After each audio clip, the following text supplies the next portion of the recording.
다 함께 사도신경으로 신앙 고백하시겠습니다. 전능하사 천지를 만드신 하나님 아버지를 내가 믿사오며 그 외아들 우리 주 예수 그리스도를 믿사오니 이는 성령으로 잉태하사 동정녀 마리아에게 나시고 본디오 빌라도에게 고난을 받으사 십자가에 못 박혀 죽으시고 장사한 지 사흘 만에 죽은 자 가운데서 다시 살아나시며 하늘에 오르사 전능하신 하나님 우편에 앉아 계시다가 저리로서 산자와 죽은 자를 심판하러 오시리라. 성령을 믿사오며 거룩한 공예와 성도가 서로 교통하는 것과 죄를 사여 주시는 것과 몸이 다시 사는 것과 영원히 사는 것을 믿사옵나이다. 아멘. 다 함께 찬송가 259장 부르시겠습니다.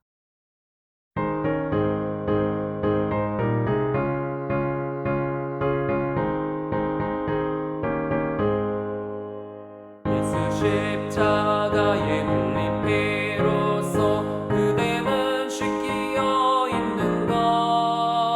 더러운 죄 이게 하는 능력을 그대는 참 의지하는가. 예수의 보혈로 그대는 씻기어 있는가. 마음속에 여러 가지 죄 깨끗이 씻기어 있는가. 주 예수와 밤낮으로 늘 함께 그대는 행동을 하는가. 아무 때나 어디서나 그대는 십자가 붙들고 있는가. 예수의 보혈로 그대는 씻기어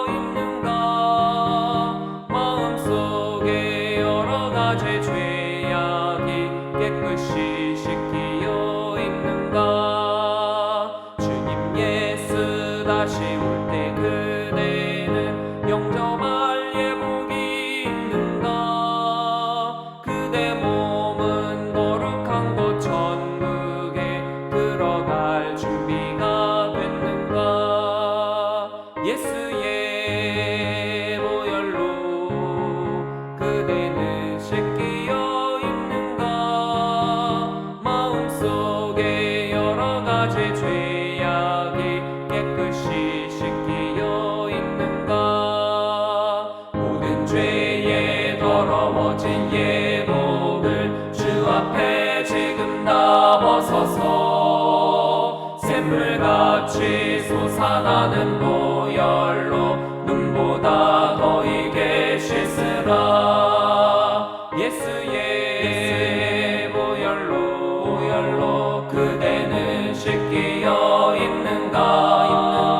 마음속에 여러 가지 죄악이 깨끗이 씻기어 있는가. 오늘 우리에게 주신 하나님의 말씀은 출애굽기 19장 7절부터 15절 말씀입니다. 모세가 내려와서 백성의 장로들을 불러 여호와께서 자기에게 명령하신 그 모든 말씀을 그들 앞에 진술하니 백성이 일제히 응답하여 이르되 여호와께서 명령하신 대로 우리가 다 행하리이다. 모세가 백성의 말을 여호와께 전하매 여호와께서 모세에게 이르시되 내가 빽빽한 구름 가운데서 내게 임함은 내가 너와 말하는 것을 백성들이 듣게 하며 또한 너를 영영히 믿게 하려 함이니라.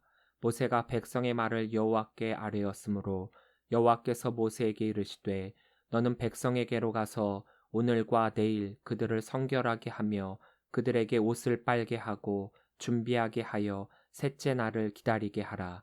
이는 셋째 날에 나 여호와가 온 백성의 목전에서 시내산에 강림할 것임이니 너는 백성을 위하여 주의 경계를 정하고 이르기를 너희는 삼가 산에 오르거나 그 경계를 침범하지 말지니 산을 침범하는 자는 반드시 죽임을 당할 것이라. 그런 자에게는 손을 대지 말고 돌로 쳐 죽이거나 화살로 쏘아 죽여야 하리니 짐승이나 사람을 막론하고 살아남지 못하리라 하고 나팔을 길게 불거든 산 앞에 이를 것이니라 하라. 모세가 산에서 내려와 백성에게 이르러 백성을 성결하게 하니 그들이 자기 옷을 빨더라. 모세가 백성에게 이르되 준비하여 셋째 날을 기다리고 여인을 가까이 하지 말라 하니라. 아멘. 할렐루야. 예담교회 주일 예배 오신 우리 성도님들을 주의 이름으로 사랑하고 축복합니다. 이스라엘 백성들이 시내 광야에서 장막을 치고 약 11개월 동안 체류하는 중 모세가 시내산에 올라갔다가 내려온 것은 총 8번입니다. 지난주 저희가 함께 나눈 말씀인 3절부터 6절이 첫 번째로 하나님의 말씀을 듣기 위해 시내산에 올라간 사건이고, 오늘 읽은 7절이 바로 그 하나님의 말씀을 이스라엘 백성들에게 전하기 위해서 산에서 내려오는 장면입니다. 모세가 8번 시내산에 오르면서 하나님을 만나기 위해 하나님 앞에 올라갔다라는 말과 백성에게로 내려왔다, 이 두 모습을 반복적으로 하고 있다라는 것을 살펴볼 필요가 있습니다. 물론 올라가다라는 단어 알라, 내려가다라는 단어 야라드가 계속 반복적으로 나오는 것은 아니지만, 모세가 하나님 앞에 올라가 있음을 가리키는 말이나 이스라엘 백성들에게 돌아와 있다고 밝히는 장면들을 통해서 우리는 모세가 시내산을 계속 반복적으로 오르락 내리락 했다라는 것을 알 수 있습니다. 그렇다면 왜 모세가 이렇게 힘들게 계속 시내산을 오르락 내리락 한 것일까요? 지금까지 이스라엘 백성들을 인도하셨던 하나님이시기에 모세가 하나님의 말씀을 듣기 위해 꼭 시내산으로 오를 필요는 없었던 것으로 보입니다. 어쩌면 나이 많은 모세 입장에서는 시내산을 오르락내리락 하는 것이 꽤나 번거롭고 불편한 발걸음일지 모릅니다. 하지만 이러한 과정을 통해서 모세뿐만 아니라 이스라엘의 신앙이 믿음의 토양 속에서 더욱 성장할 수 있는 밑거름이 될 수 있었기 때문에 하나님은 시내산에서 모세에게 말씀하시고 계십니다. 그리고 이스라엘 백성들이 있는 시내 광야와 구별함으로써 하나님은 어느 곳에나 계시기 때문에 어디서나 만날 수 있는 분이시지만, 하나님을 만나는 장소가 거룩하고 구별된 곳이며 하나님을 만나는 것은 특별한 일임을 강조하고 있습니다. 모세는 하나님께서 세워주신 이스라엘의 위대한 지도자이기는 하지만 그와 동시에 하나님의 메신저입니다. 하나님의 말씀을 이스라엘에게 그대로 전달하는 전달자라는 것이죠. 어떤 때는 하나님의 말씀을 이스라엘 백성들에게, 또 어떤 때는 이스라엘 백성들의 말을 하나님께로 전달하는 역할을 하고 있는 것입니다. 하나님의 말씀을 전달할 때는 예언자로서, 이스라엘의 말을 전달할 때는 제사장으로서 모세는 하나님과 이스라엘 백성들 간의 중재자 역할을 감당하고 있습니다. 첫 번째 시내산에 올라 하나님께 말씀을 받은 모세는 이스라엘 백성들에게로 내려와서 하나님의 말씀 그대로 전달을 합니다. 7절입니다. 모세가 내려와서 백성의 장로들을 불러 여호와께서 자기에게 명령하신 그 모든 말씀을 그들 앞에 진술하니. 장로를 뜻하는 단어 자케는 연령적으로는 나이가 어느 정도 있는 사람을 뜻하고 위치상으로는 우두머리를 뜻합니다. 즉 인생을 살아오면서 어느 정도의 경험과 연륜으로 한 무리를 이끌 수 있는 그런 인물들을 뜻합니다. 당시 이스라엘은 각 지파와 가문을 대표하는 인물로 장로를 세웠고, 그랬기에 이들 장로들에게 전달 사항을 전하면 곧 이스라엘 백성들 모두에게 전달하는 것과 같은 의미를 지니게 되었습니다. 진술하니라고 쓰인 와야셈은 두다, 놓다라는 뜻을 지닌 숨의 미완료형의 접속사 와우가 결합한 것으로 그리고 그가 두었다란 뜻입니다. 그러니까 모세는 하나님으로부터 전해받은 명령과 약속, 즉 언약을 백성의 장로들 앞에 그대로 두었다, 전했다라는 뜻입니다. 8절입니다. 백성이 일제히 응답하여 이르되 여호와께서 명령하신 대로 우리가 다 행하리이다. 모세가 백성의 말을 여호와께 전하매. 이제 모세를 통해 하나님의 말씀을 전해 들은 이스라엘 백성들은 어떻게 반응을 합니까? 백성이 일제히 응답했다라고 했습니다.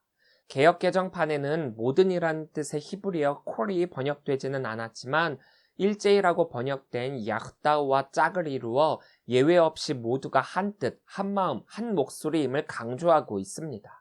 그러니까 모세가 하나님의 말씀을 각 지파의 대표인 장로들에게 전달하자 백성들이 한 마음으로 응답했다라는 것입니다. 반응이 없으면 참 답답합니다. 좋다, 싫다, 분명한 반응이 있어야 하는데 목회를 하다 보면 무반응으로 대응하는 성도들이 참 많습니다.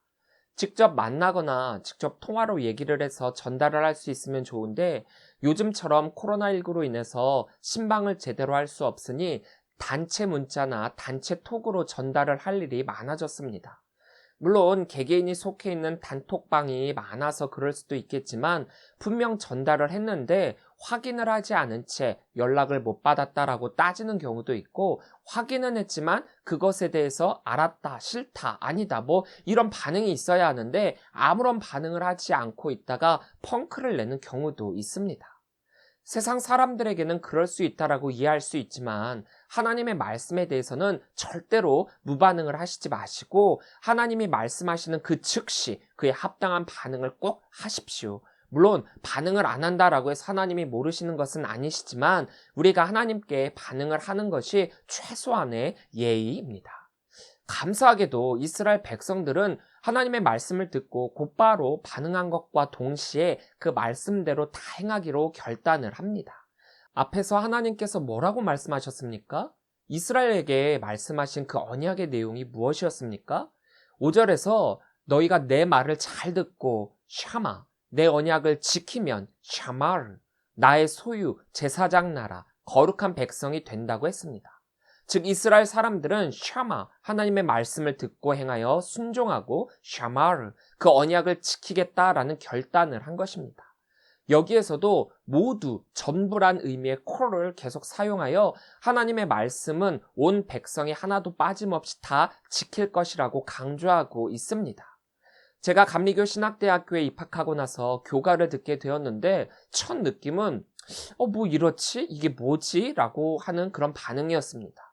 하지만 계속해서 듣고 또 부르다 보니까 그 가사를 깊이 생각해 보게 되었습니다.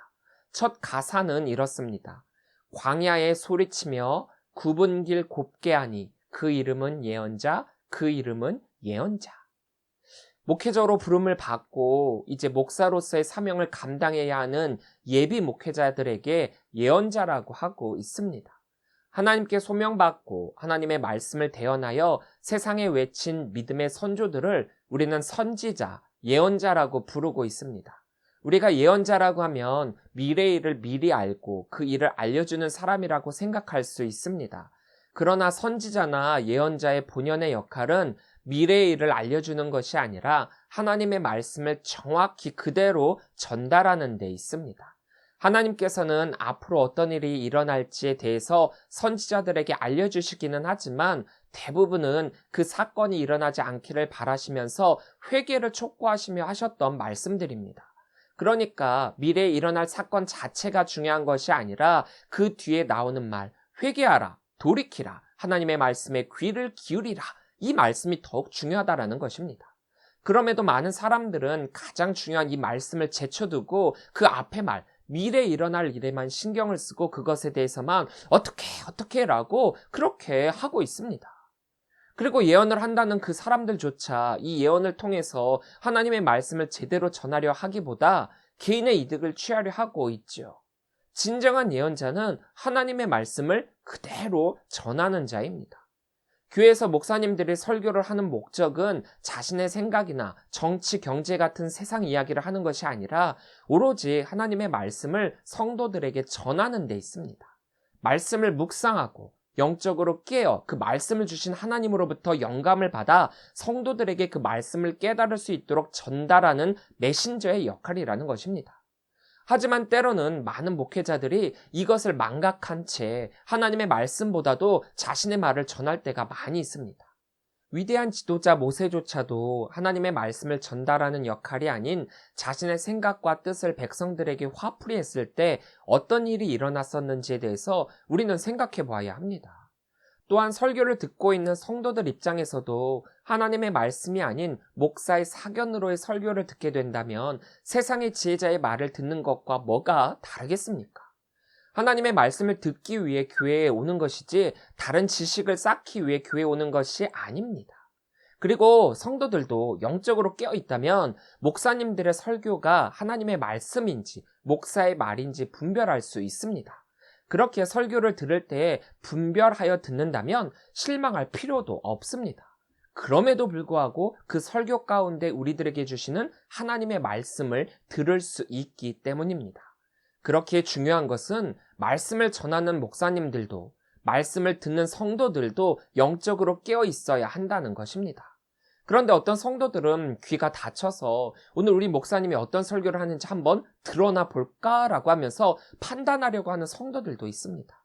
이건 성도들도 잘못된 것이죠. 처음부터 하나님의 말씀을 들으려고 하지 않았기 때문에 하나님의 말씀을 듣더라도 그걸 하나님의 말씀으로 듣지 않고 자신의 생각과 판단으로 바꿔버리게 되는 것입니다. 목사는 오로지 하나님의 말씀을 성도들에게, 성도는 오로지 하나님의 말씀만, 이것을 놓치지 않는다면 모든 교회가 하나님의 온전한 공동체가 될 것입니다. 신앙은 매이는 것입니다. 하나님께, 예수님께, 성령님께 매이는 것입니다. 세상의 것에 매이는 것이 아닙니다. 우리는 우리의 신앙 고백이 있어야 합니다. 매주일 우리가 사도신경을 외우는 것으로만 신앙을 고백하는 것이 아니라 입술의 고백이 마음의 고백이 되어 삶으로 나타나야 합니다. 이 신앙의 고백을 통해서 믿음의 공동체가 완성되는 것입니다. 그러기 위해서는 교회 하나님을 만나기 위해 오시기 바랍니다. 예배를 통해 그 하나님만을 경배하고 설교를 통해 그 하나님의 말씀만 들으시기 바랍니다. 그것이 하나님께 매인받은 우리의 자세입니다. 이스라엘의 일치되고 단결된 응답의 모습을 하나님께 말씀드리기 위해 모세는 두 번째로 시내산에 오르게 됩니다. 그리고 하나님께서 모세에게 또다시 말씀하십니다. 9절입니다. 여호와께서 모세에게 이르시되 내가 빽빽한 구름 가운데서 내게 임함은 내가 너와 말하는 것을 백성들이 듣게 하며 또한 너를 영영히 믿게 하려 함이니라. 모세가 백성의 말을 여호와께 아뢰었으므로. 빽빽한 구름 가운데서라고 해석된 베아부 해아나는 그 구름이 어두운 구름 가운데서란 뜻입니다. 아부와 아나는 번역할 때 구름이란 의미를 지니고 있지만 아나는 일반적인 구름을, 아부는 대개 비구름이나 어두운 구름을 의미합니다. 그리고 아난 앞에 정관사가 결합되어 그 구름이라고 하는 것은 지금까지 이스라엘 백성들을 인도했던 구름 기둥을 뜻하고 있습니다. 그러니까 베아부 해아나는 지금까지 이스라엘 백성을 인도해 오던 그 구름 기둥에 어둡고 밀도가 조밀한 구름이 생성되었음을 뜻합니다. 그리고 하나님은 그 가운데서 모세에게 나타나십니다. 이렇게 지금까지 그들을 인도하셨던 그 구름 기둥으로만 나타나시는 것이 아니라 어두운 구름 속에 하나님께서 함께 하시는 이유는 바로 하나님을 직접 보는 이들은 하나님의 영광으로 인해 죽을 수 있기 때문에 모세가 직접 하나님을 볼 수 없도록 하시는 하나님의 배려이십니다.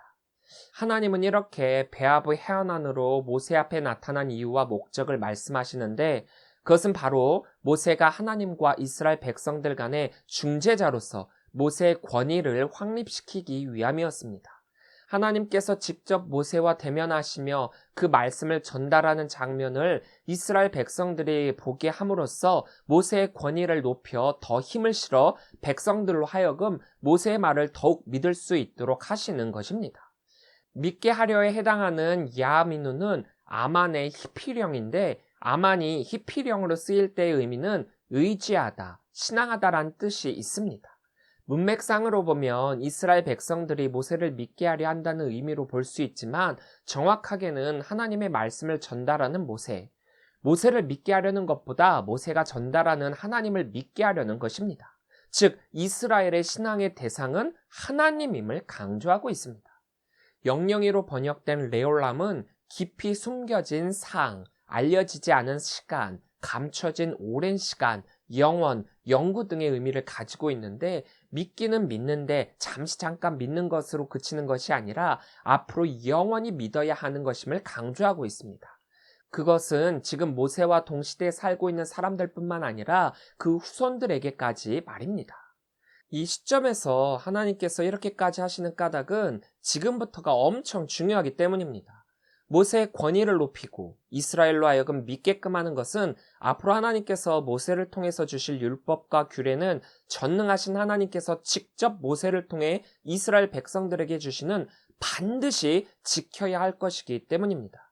그 하나님의 말씀은 그 어떤 말씀도 허투루 하시는 말씀이 하나도 없음을 알려주시기 위함입니다. 반드시 그 말씀이 이루어질 것임을 믿어야 하기 때문입니다. 또 여간한 믿음과 결단으로는 지키기 어려운 것이기 때문입니다. 그런데 이 중요한 율법의 제정에 앞서 만약 모세가 먼저 그 권위를 인정받지 못한다면 모세가 대언하는 하나님의 말씀 또한 그들이 믿지 못하게 됩니다. 그렇기에 하나님의 말씀의 권위와 더불어 그 말씀을 전하는 자를 신뢰할 수 있도록 하나님께서 조치를 취하신 것입니다. 모세의 권위를 높이는 것이 하나님을 믿을 수 있게 하는 통로이기 때문입니다. 하나님의 말씀이 되기 위해서는 그 말씀을 전하는 자의 신뢰성 또한 매우 중요합니다. 목사가 예언자로서, 중재자로서의 역할을 감당하기 위해서는 목사로서의 신뢰성 역시 중요합니다. 성도들에게 인정받지 못하고 신뢰받지 못한다면 그 목사가 설교하는 모든 말씀은 하나님의 말씀이든 아니든 성도들에게 외면을 받을 수밖에 없습니다. 모든 목회자는 하나님의 권위로 사역을 합니다. 담임 목사뿐만 아니라 부목사, 전도사들도 제대로 된 사역을 하기 위해서는 하나님의 중재자로서 그 권위를 인정받아야 합니다. 그리고 그 권위는 하나님이 모세를 세워주신 것처럼 목회자들을, 성도들이 목회자들을 세워주어야 합니다. 어떤 교회들은 담임 목사님만 목사님이고 다른 부목사들이나 전도사들은 목회자도 아니라고, 그래서 성도들도 부목사님들과 전도사님들을 무시하는 경우가 있습니다. 이것은 정말 잘못된 것이죠. 목회자는 사람이 세운 것이 아니라 하나님이 세우신 것이기 때문에 모든 목회자의 권위를 인정하는 것은 곧 하나님의 권위를 인정하는 것입니다. 이 권위는 권력을 뜻하는 것이 아닙니다. 높음을 뜻하는 것도 아닙니다. 하나님의 말씀을, 하나님의 사역을 하나님의 것으로 받아들이는 우리의 낮아짐입니다. 하나님의 권위를 권위로 받아들이기 위해서 이 낮아짐은 반드시 필요합니다. 10절부터 11절입니다. 여호와께서 모세에게 이르시되 너는 백성에게로 가서 오늘과 내일 그들을 성결하게 하며 그들에게 옷을 빨게 하고 준비하게 하여 셋째 날을 기다리게 하라. 이는 셋째 날에 나 여호와가 온 백성의 목전에서 시내산에 강림할 것임이니. 성결하게 하며 라고 하는 웨키다슈탐은 깨끗하다. 성결하게 하며 라는 뜻의 웨키다슈탐은 깨끗하다, 거룩하다 라는 뜻의 카다슈의 PL형으로 거룩하게 하다, 성결하게 하다라는 의미가 있습니다. 그러니까 그 존재 자체가 원래는 거룩한 것이 아니라는 의미입니다. 즉 원래는 죄악되고 부패한 이스라엘이지만 하나님께 거룩함을 인정받을 수 있도록 해야 한다는 것입니다. 그 방법으로 제시된 것이 물로써 몸을 씻고 입고 있던 옷을 세탁하는 것입니다. 물론 겉으로 드러난 외적인 모습의 것을 씻고 세탁한다라고 해서 거룩해지는 것은 아닙니다. 이것으로 성결을 이루는 것도 아닙니다. 이것은 상징적인 의미를 지니고 있습니다. 빨다, 씻다란 의미의 카바스는 일반적으로는 몸이나 옷 등을 깨끗이 씻는 것을 의미하지만 상징적으로는 죄를 씻어버리다라는 의미를 지니고 있습니다. 결국 이것은 외적인 성결뿐만 아니라 내적인 성결도 함께 해야 함을 뜻합니다. 그런데 이렇게 씻고 빨고 성결해야 하는 까닭은 무엇입니까? 이것은 하나님을 만나는 준비이기 때문입니다. 첫째 날, 둘째 날을 이렇게 자신의 몸과 마음을 정결하게 준비한 후 셋째 날 하나님을 만나는 것이 진짜 목적입니다. 하나님을 만나기 위해서는 그냥 평상시에 있는 그대로 만나는 것이 아니라 우리가 준비해야 할 것이 있습니다. 최대한 단정하게, 깨끗하게, 성결하게입니다. 예전에 부모님들은 주일에 교회 가기 위해서 준비하는 것들이 있었습니다. 먼저 목욕을 하고 헌금을 새 돈으로 바꿔 헌금 봉투에 미리 준비를 하고 가장 좋은 옷을 꺼내 놓는 것입니다. 대통령이나 높은 사람들 혹은 연예인을 만난다라고 할 때 여러분들은 어떻게 하고 그들을 만나시겠습니까? 꼬질꼬질하게 또 슬리퍼를 질질 끌고 만나러 가는 사람은 없을 것입니다. 그들을 만난다는 설레임과 함께 자신이 꾸밀 수 있는 최대한으로 꾸미고 가꾸고 또 좋은 옷을 입고 가게 되는 것이죠. 사람을 만나도 이렇게 준비하고 설레는데 하물며 하나님을 만나러 가는데 아무렇게나 하고 만나서야 되겠습니까? 더군다나 하나님께서 직접 성결을 준비하라고 말씀하시지 않으셨습니까? 여러분들은 어떻게 하나님께 나오고 있습니까? 어떤 준비와 마음으로 하나님을 만나고 계십니까?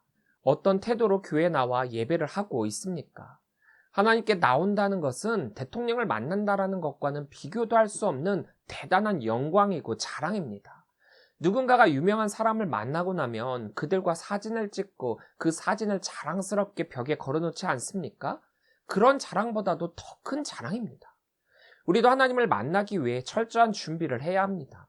전날 밤에 흥청망청 부어라 마셔라 하다가 늦게 자고 또 자다 깨서 눈 꺾인 눈으로 머리는 부스스하고 제 시간에 일어나지도 못하고 헐레벌떡이라도 시간을 재촉해오면 또 모를까 그럼에도 여유롭게 천천히 와가지고 예배 시작 시간이 훨씬 지나서 오고 또 뭐 이렇게라도 오면은 모르겠는데 그랬기에 교회를 또 안 나오고 빠지는 경우가 많고 많은 사람들이 이렇게 신앙생활을 하고 있습니다.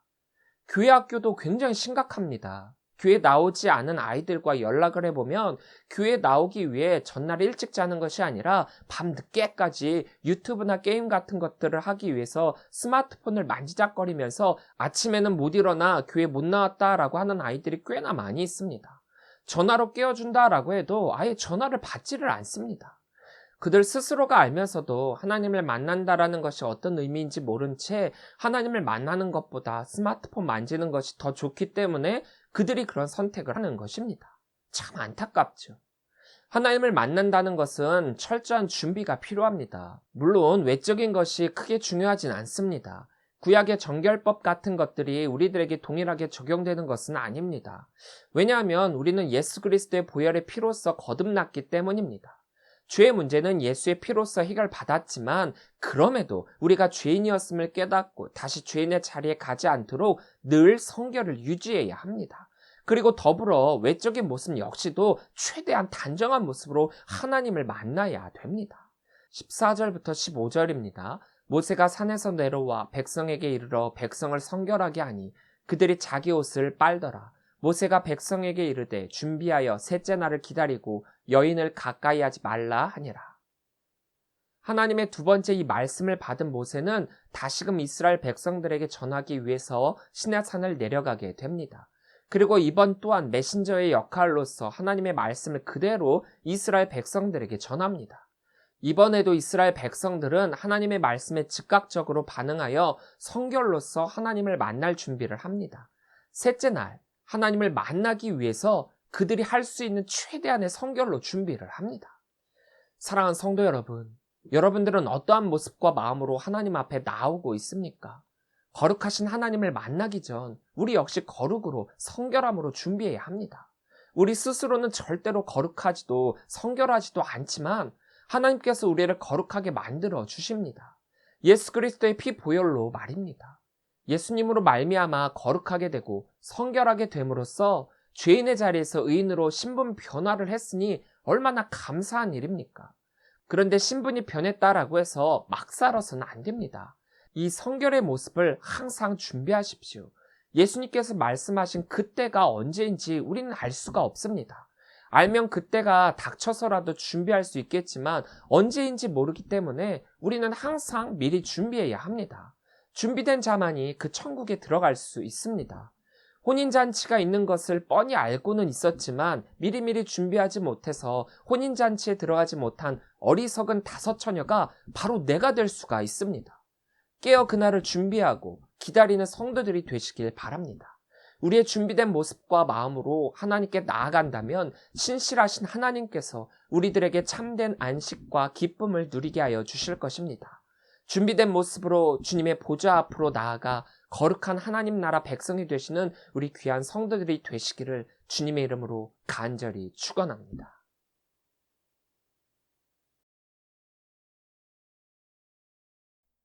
기도하겠습니다. 사랑의 하나님 감사합니다. 오늘도 평안한 하루를 주시고 하나님의 전으로 인도하여 주시니 감사합니다. 하나님을 만나는 것이 우리들에게 있어서 설레는 일이고 특별한 일이고 자랑스러운 일임을 고백합니다. 만날 수 없는 하나님이 우리를 직접 만나 주시기에 가능한 일이고 그런 하나님의 자녀됨이 우리에게 너무나도 큰 감사입니다. 주님, 우리가 그런 하나님의 자녀로서 하나님을 만나는 자리를 세상의 그 무엇보다도 소중히 여기고 우선시하고 하나님께 예배하고 찬양하게 하여 주옵소서. 우리의 믿음과 신앙은 너무나도 연약해서 금방이라도 하나님을, 예수님을 모른다 할 수 있는 존재들입니다. 그때가 언제인지 우리는 알 수 없으니 언제나 깨어 기도하며 우리의 연약함과 부족함을 채워 매일이 성결의 삶이 될 수 있도록 하여 주옵소서. 이스라엘 백성들이 하나님의 말씀을 들을 때에 즉시 반응하여 따르는 그 결단의 모습을 보게 됩니다. 우리도 하나님께서 말씀하실 때 머뭇거리거나 의심하거나 하는 것이 아니라 온전한 믿음으로 따르고 실천하고 결단하는 성도가 되게 하여 주옵소서. 또한 하나님의 말씀을 전할 때는 오로지 그 말씀을 그대로 전하고 하나님의 말씀을 받을 때는 오로지 그 말씀대로의 삶을 살아가는 성도들이 되게 하여 주옵소서. 주님 앞에 나아올 때 참된 평안과 기쁨이 있는 줄 믿습니다. 주님께서 그 자녀들을 독수리 날개 아래에 품듯 안전하게 품고 평안케 하여 주실 줄 믿습니다. 주님께 나아오기 위해서 늘 준비하는 성도가 되어 하나님 우선순위의 삶을 사는 그리스도인이 되게 하여 주옵소서. 코로나19 거리두기 4단계로 인해서 많은 교회가 예배를 제대로 하나님께 드리지 못하고 있습니다. 많이 속상하고 화가 나는 일이지만 이럴 때 드리는 예배를 더욱 기쁘시게 받으시는 하나님이신 줄 믿습니다. 하나님을 향한 그 믿음의 마음 변치 않도록 하여 주시고 어서 속히 이 시기를 벗어나 마음껏 주님 앞에 예배할 수 있도록 하여 주옵소서. 육신적으로나 영적으로 상처를 입고 아파하시는 분들이 있습니다. 만군의 의사 되시는 하나님께서 이들의 아픈 부위를 어루만져 주시사 깨끗게 치유하여 주시고 그 입술에 감사가 넘쳐나게 하여 주옵소서. 모든 것 주님께 감사를 드리오며 이 모든 말씀 살아계셔서 역사하시고 우리를 위해 피 흘려 주신 예수 그리스도의 이름으로 기도합니다. 아멘. 다 함께 결단 찬양, 주님 보좌 앞에 나아가 찬양하시겠습니다.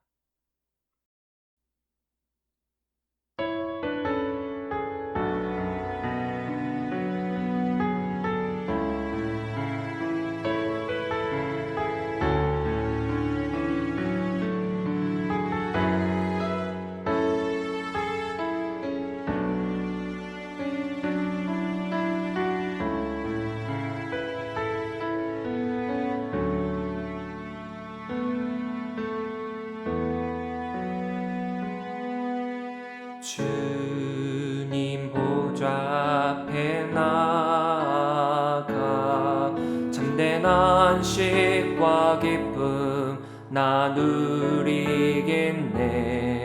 경배하며 주의 얼굴 구할 때 신실하신 주님 찬양해. 주님 보좌 앞에 나아가 참된 안식과 기쁨 나 누리겠네. 경배하며 주의 얼굴 구할 때 신실하신 주님 찬양해. 신실하신 하나님, 신실하신 주, 나의 주 하나님은 신실하신 주님.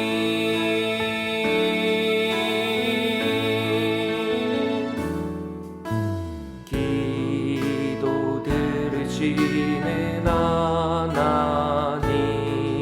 폭풍 속에 내 등불 내 노래시라. 주의 날개 아래서 내 맘 쉬리니 신실하신 주님 찬양해. 평화 내려주신 하나님, 나로 고통받는 자를 위로하게 하소서. 나의 평생의 주의 사랑을 전하리.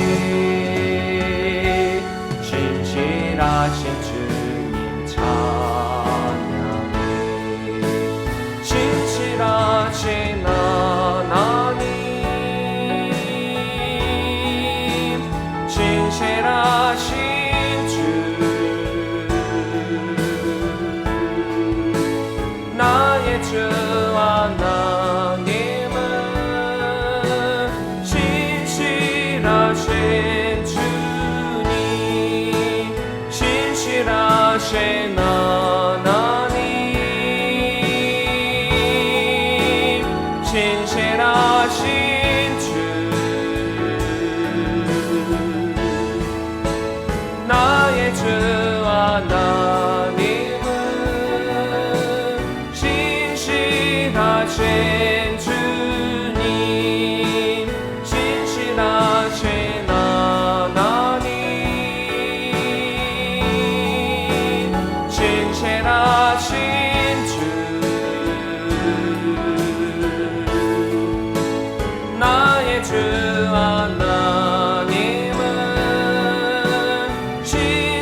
신실하신 주님 나의 주 하나님은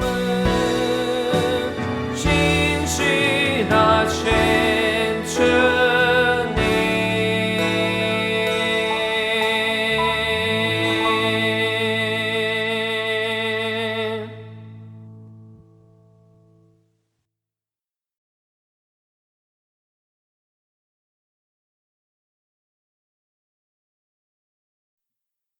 이제는 우리 주 예수 그리스도의 은혜와 무한하신 아버지 하나님의 그 크신 사랑하심과 성령님의 감화감동 역사 교통하심이 성결로서 준비하고 하나님을 만날 준비를 하라라고 하셨던 그 말씀에 순종하여 나아가고자 결단하는 우리 모든 성도들 머리머리 위에 지금으로부터 영원토록 함께 하시기를 간절히 축원하옵나이다. 아멘.